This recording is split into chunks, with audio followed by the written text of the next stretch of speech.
Greetings to my brothers and sisters in Korea. I am Marky Stephen Noblero from the Philippines, a former transgender woman, but now a follower of Christ.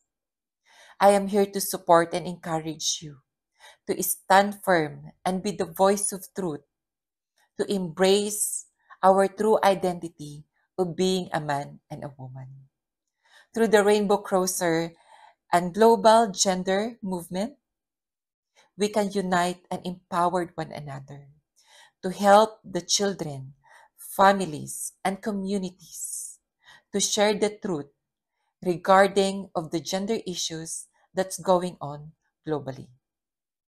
By the grace of God, love, and prayer, nothing is impossible.